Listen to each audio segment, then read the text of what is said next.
E esse acidente aqui de São Paulo também, triste pra caramba, porque um trabalhador, um cidadão que estava na madruga trabalhando, morreu sem nem de onde saber, imaginar da onde a pancada veio.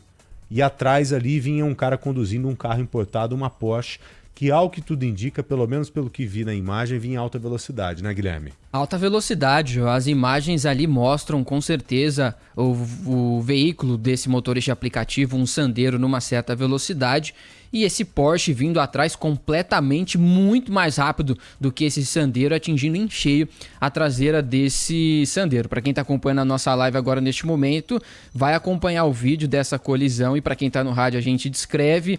De fato, esse Porsche está muito acima da velocidade permitida, 50 km por hora na Avenida Salim Faramaluf, na região do Tatuapé, na zona leste de São Paulo. O horário que a gente está vendo ali no relógio, 2h29 da manhã, praticamente 3 horas da manhã de sábado para domingo. E quem estava conduzindo esse Porsche era um jovem de 25 anos, o Fernando Sastre de Andrade Filho. Ele é filho já de uma família dona de construtoras e também que trabalha ali no mercado imobiliário. Bom, ele acabou fugindo desse local. Como é que foi? A defesa do Fernando está falando que ele vai se manifestar hoje à tarde, provavelmente após as 2h30 da tarde, que é quando dá 24 horas e esse flagrante acaba, e aí ele passa de ser foragido para investigado. Então, de acordo com a defesa do Fernando, ele pode se apresentar ainda hoje à tarde, vai à delegacia, deve prestar depoimento e sair pela porta da frente, já que o caso vai continuar sendo investigado. Bom, depois de ser liberado, esse caso então vai continuar sendo, a diligência vai ouvir testemunhas também que relataram, inclusive antes desse vídeo ser divulgado, que o Fernando de fato estava acima da velocidade permitida. Dentro desse Sandero branco, um motorista de aplicativo, Orlando da Silva Viana, ele teve uma parada cardiorrespiratória, chegou a ser atendido, mas infelizmente não resistiu e acabou morrendo. No Porsche também havia um passageiro junto com o Fernando, Marcos Vinícius Rocha.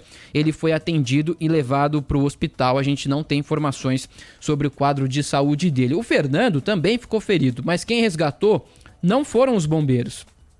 Foi a mãe do Fernando que foi até esse local aí do acidente, falou aos policiais que levaria o Fernando a um certo hospital. Os policiais deixaram a mãe do Fernando levar o jovem de 25 anos embora. É o que está chamando a atenção também. Muita gente já questionou a polícia por isso. Por que vocês deixaram o Fernando simplesmente ir embora ali do local do acidente com a mãe? De acordo com a polícia militar, por meio de nota, a partir do momento que chegou ali no local, o trabalho dos policiais é assegurar o local do acidente e também ajudar no resgate das vítimas. E manter, se for o caso, pelo menos vendo por alto esse assunto aí, e manter, se for o caso, a pessoa sob uma custódia mesmo que mínima, porque havia uma possibilidade de ter um crime ali. Exato. Tem um crime em andamento. Então não é assim, precisa de socorro? Legal. Então ou o socorro é feito pelo SAMU ou Corpo de Bombeiros, ou sob o acompanhamento. Porque se há possibilidade de crime, não tem como você permitir simplesmente a saída ali da pessoa envolvida no acidente. Tudo bem, o cara se envolveu no acidente, ele provocou o acidente, ele pode ter cometido um crime, ele precisa do atendimento, precisa do resgate, precisa do atendimento médico. Mas não pode ser assim, libera, pronto e acabou. Exatamente. Tinha que ter um acompanhamento mesmo que mínimo. Mas até a polícia justificou. Provas, né? Exatamente. A polícia tentou justificar, disse que naquele primeiro momento em que a mãe do Fernando Sastre de Andrade Filho chegou, para os policiais o Fernando era uma das vítimas do acidente. Então deixou a mãe levar o filho para o hospital. Depois constatou-se que o Fernando seria o autor desse acidente e possivelmente ali quem foi o responsável por tudo aquilo que aconteceu. Só que aí, para os policiais, havia a informação de que o Fernando estaria num certo hospital de uma rede. Os policiais foram até lá então, só que quando eles chegaram no hospital, os funcionários lá avisaram que o Fernando não tinha dado entrada naquele hospital, muito menos em outra unidade da rede. Então ele passou a ser foragido. Ou seja, os policiais acreditaram na conversa ali da mãe do Fernando.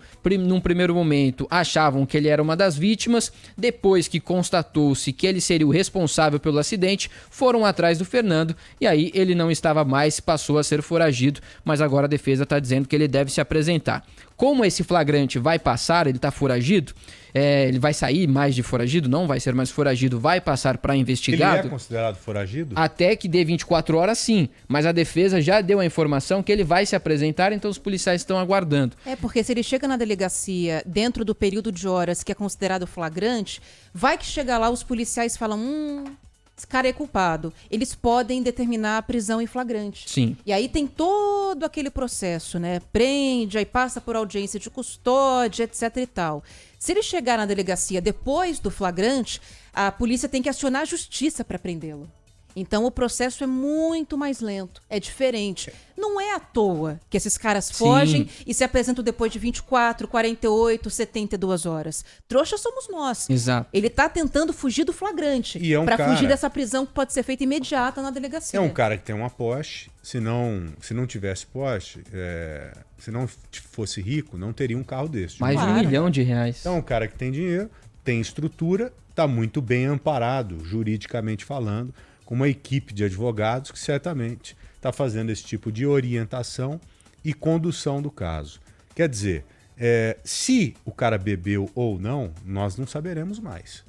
Passou esse tempo aí, não tem como fazer mais exame. Até porque no Porsche não foi encontrado nada de alcoólico, não dá nem pra bebida. gente falar, nós não temos a mínima condição aqui de falar bebeu. Sim. O que garante que o sujeito bebeu ou não é o exame, é o bafômetro lá, ou o exame sanguíneo. O que tem que ser feito horas depois do acidente, ou durante ali e tal. Você sabe muito bem, o tempo vai passando e o álcool vai sendo eliminado. 150 ml de vinho, por exemplo, eu li esses dias porque eu gosto mais de beber vinho. O corpo demora 1 hora para eliminar 150 ml de vinho. Então, em uma garrafa de vinho, em 5, 6 horas já foi embora, né? Então, por isso que esses minutos ou horas depois de um acidente como esse são importantes. Então, hoje nós não temos condição nenhuma de falar se o cara bebeu ou não. E nem faríamos isso aqui. Agora, o que está em discussão e que cabe discussão, porque tem prova para isso, e será esclarecido o quanto antes, é a velocidade que o carro estava. Tá na cara. Isso tá na cara. Mas aí vai precisar de perícia e tudo mais, né? E aí tinha até um ouvinte perguntando aqui se a mãe dele pode ser responsabilizada por ajudar na fuga. Se a polícia entender que foi uma fuga, sim.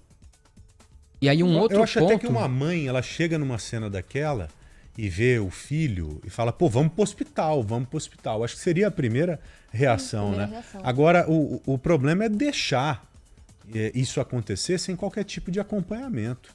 Sabe, eu achei estranho esse comportamento. Da polícia, Eu achei.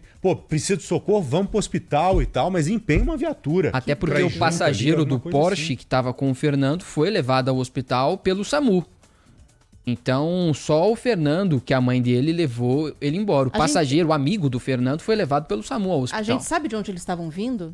Não. Se era uma festa? O que eles estavam fazendo 2h30 da manhã na rua? Não, Aninha, a gente não tem essa informação, mas só um pronto aqui para eu encerrar e para também que leva a discussão, Joel. O Fernando ele está sendo investigado por homicídio culposo e lesão corporal culposa no volante, ou seja, é quando não há intenção de matar. Nessa velocidade, um motorista no meio da rua, será que não há intenção de matar num caso como esse? Também leva a discussão. Mas isso é o que a gente mais critica quando fala de crime de trânsito. Muitas vezes, até quando há comprovação de que houve ali a ingestão de bebida alcoólica, o delegado registra como homicídio sem o dolo, né? Sem a intenção. E isso é muito questionado. Por isso que foi feita até uma mudança na lei para, em casos como esse, aumentar a pena. E a pessoa, mesmo que seja indiciada por homicídio culposo, está sujeita a um tempo mínimo de cadeia. Porque esse entendimento em relação aos crimes de trânsito como uma coisa mais simples diante de outros tipos de crime está muito errado. E ajuda a perpetuar essa história de impunidade no trânsito, como a gente vê, né? Deixa eu ver de novo a imagem. Pode puxar, por favor, aí, nossa galera no Switcher, puxar de novo a imagem para descrever para você que está acompanhando somente pelo rádio. Então foi 2h30 da manhã, ali na Salim Farah Maluf. Eu só quero ver se o carro branco entrou na frente desse carro azul ou se ele veio com tudo mesmo e acabou passando por cima do que encontrou pela frente. Vamos lá, na imagem aqui, o carro no meio. O carro não entrou na frente, não. Não. Não tinha passou nada. de uma faixa para outra. Não. E não tem nenhum sinal de frenagem Que também. Do loucura, jeito que ele meu. veio. E a pancada foi tão forte que ele entra na traseira desse carro de aplicativo, arremessa esse carro de aplicativo para cima de um poste, tanto que a luz apaga, né? Nossa. A pancada acontece e a luz da Salim Faramaluf apaga. Uma testemunha disse que o Porsche teria feito uma ultrapassagem, aí neste momento perdeu o controle, controle. Aí foi e pra aí cima do atingiu carro em branco. cheio o Sandero. Pode Entendi. ser também. Aliás, eu quero agradecer aqui ao Dr. Maurício Januzzi, ele é um especialista em legislação de trânsito, foi presidente da Comissão de Trânsito da OAB por muito tempo, esclarecendo que a mãe, nesse caso, pode sim ser responsabilizada por fraude processual e autoria da fuga do local do acidente, a depender do que o delegado entender quando esse rapaz prestar depoimento. Verdade. É isso, Guilherme Oliveira. Por hoje é só. Muito obrigado, meu irmãozinho. Valeu, até amanhã. Um abraço Isso aí. pra você, uma boa semana, viu? Pra nós. Até amanhã que assim cedo seja. lá na tela da Band, fechou? Vamos pra cima, sempre. Boa. 1h30, vamos